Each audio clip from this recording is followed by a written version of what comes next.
Hello everyone, Dr. Kajal here, and let's continue our journey from Mohan to Mahatma, the narration of Mahatma Gandhi's autobiography, the story of my experiments with truth.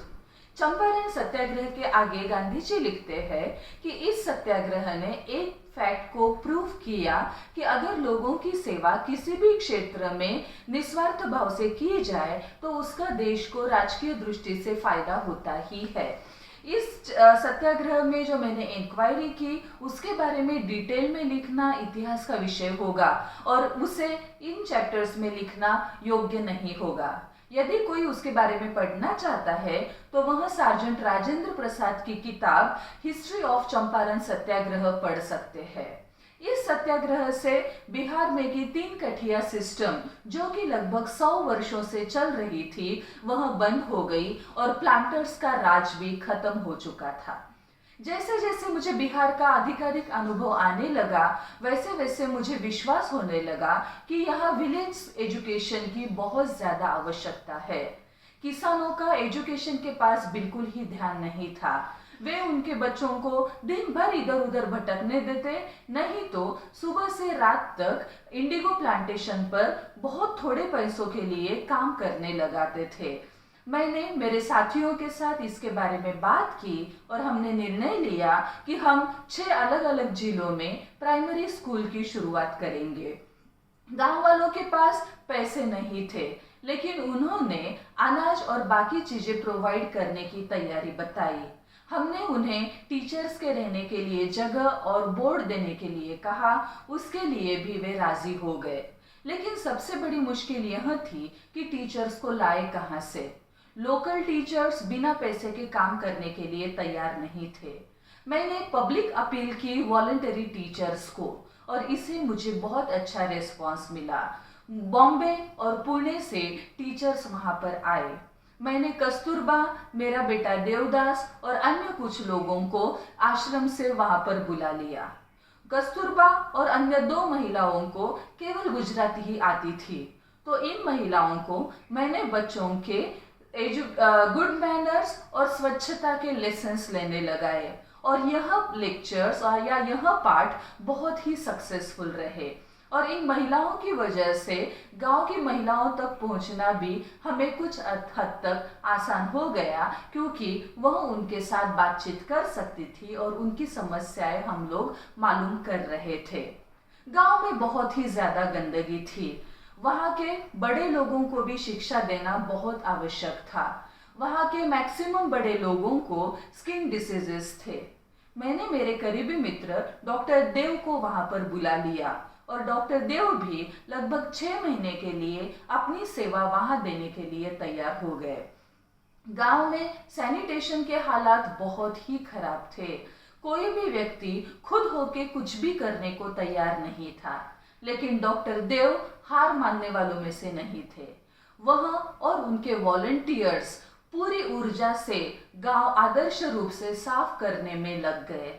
उन्होंने रास्ते और courtyards झाड़े, कुओं को साफ किया, आजू बाजू के तालाबों को पानी से भर दिया और इस तरीके से उन्होंने बहुत मेहनत करके वॉलंटियर्स को और गांव वालों को एक साथ में जोड़ने का प्रयास भी किया और इसमें कुछ हद तक अच्छी सफलता भी मिली। इस दरमियान एक प्रसंग हुआ जिसके बारे में मैं बताना चाहूंगा। भीतीहरवा नाम के गांव में हमारा एक स्कूल था। मैं जब वहां पर पहुंचा तो मुझे यह ध्यान में आया कि वहां की महिलाओं के कपड़े बहुत ही ज्यादा गंदे हुए वाले थे। मैंने मेरी पत्नी को उनसे इस बारे में पूछने के लिए कहा। तब वह महिला उसे अपने झोपड़े में लेकर गई और उसे कहा कि देखो, यहाँ पे न तो कोई बक्सा है न कबर्ड है जिसमें हम कपड़े रख सकते हैं। मेरे पास एक ही साड़ी है जो मैंने पहनी हुई है, तो मैं स्नान कैसे कर सकती हूँ? आप महात्मा जी से कहिए कि मुझे दूसरी साड़ी दिलाए। मैं वचन देती हूँ कि मैं रोज स्नान करूंगी और साफ धुले हुए कपड़े ही मैं पहनूंगी। यह केवल एक झोपड़े की कहानी नहीं थी, बल्कि भारत के कई देहातों में इस तरीके की परिस्थिति पाई जाती थी। कई सारे लोगों को ढंग से पहनने के लिए कपड़े भी नहीं थे। और एक घटना इस दरमियान हुई। वहाँ पर भीतीहरवा में हमने जो स्कूल का झोपड़ा बनाया था वह बाम्बू और घास का बना हुआ था। एक रात किसी प्लांटर के आदमी ने उसमें आग लगा दी। सार्जेंट सोमन और कस्तूरबा इस स्कूल के इंचार्ज थे। सार्जेंट सोमन ने जल्दी ही ईंटों से बना एक पक्का मकान वहां पर स्कूल के लिए बना लिया और अब इस वजह से उसके जलने का हमें कोई डर नहीं था। इस तरह से वॉलंटियर्स ने स्कूल स्वच्छता और मेडिकल रिलीफ के लिए बहुत अच्छा काम किया और इस वजह से उन्हें गांव के लोगों का आदर और विश्वास भी मिला। मैं सोच रहा था कि अब मैं यहीं पर सेटल होके परमानेंटली अच्छे कंस्ट्रक्टिव काम करूंगा। वॉलंटियर्स कुछ समय के लिए ही वहां पर आए थे और बिहार में परमानेंटली काम करने वालों को मिलाना बहुत मुश्किल था।